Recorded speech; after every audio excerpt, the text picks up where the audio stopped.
SK fast 24 news में आप सभी का स्वागत है। मैं हूं ज्योति। आइए एक नजर डालते हैं अब तक की खास खबरों पर। आजमगढ़ जनपद के विधानसभा क्षेत्र लालगंज के ग्राम पंचायत असाउर टीकर कोमारी दिनांक 28 जून 2026 दिन रविवार को सामाजिक संस्था बहुजन भारत के तत्वाधान में प्रबुद्ध जन सम्मेलन एवं विचार गोष्ठी का आयोजन किया गया।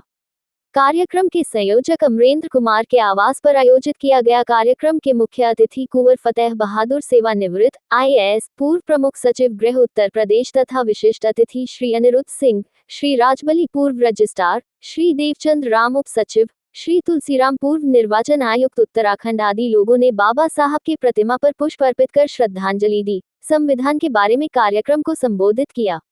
आजमगढ़ से श्रवण कुमार की रिपोर्ट।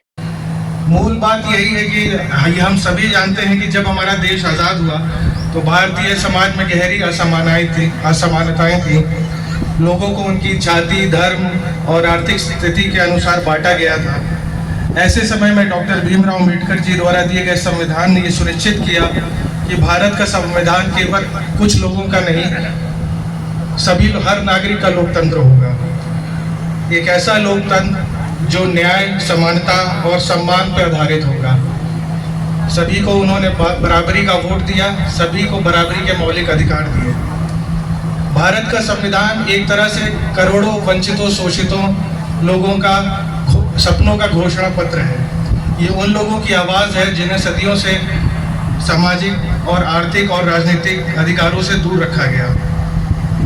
विशेष रूप से पीड़ित समाज, जिसमें पिछड़े, दलित और अल्पसंख्यक समुदाय आते हैं, उनके लिए संविधान आशा, सुरक्षा और सम्मान का सबसे बड़ा आधार बना। संविधान ने पीड़ित समाज को 3 सबसे बड़ी ताकतें दी। पहला, समानता का अधिकार, दूसरी, सामाजिक न्याय, तीसरी, राजनीतिक भागीदारी। संविधान के अनुच्छेद 14 ने सभी को कानून के सामने बराबरी का अधिकार दिया। अनुच्छेद 15 और 16 ने भेदभाव के खिलाफ सुरक्षा प्रदान की व शिक्षा और नौकरियों में आरक्षण का मार्ग भी खोला। यही कारण है कि आज दलित और पिछड़े समुदाय के लाखों युवा स्कूलों, विश्वविद्यालय, प्रशासनिक सेवाओं और राजनीति में अपनी जगह बना पाए हैं। अगर संविधान ना होता तो आज भी ये शायद ये कमज़ोर वर्ग हाशिए पर खड़े होते।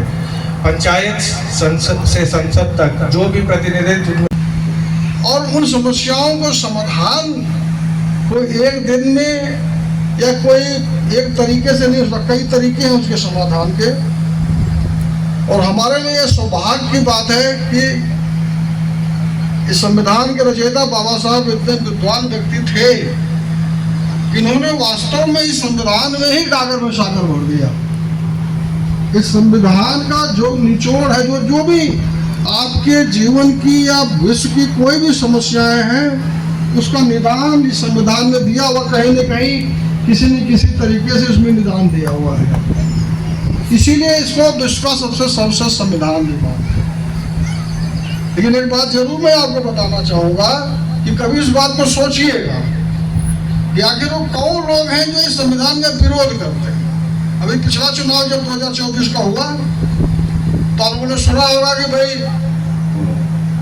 कुछ लोगों ने कहा, भारतीय जनता पार्टी के नेताओं ने, कि भाई अगर हमको ये 400 सीटें मिल गई, 543 सीटों में से 400 सीटें मिल गई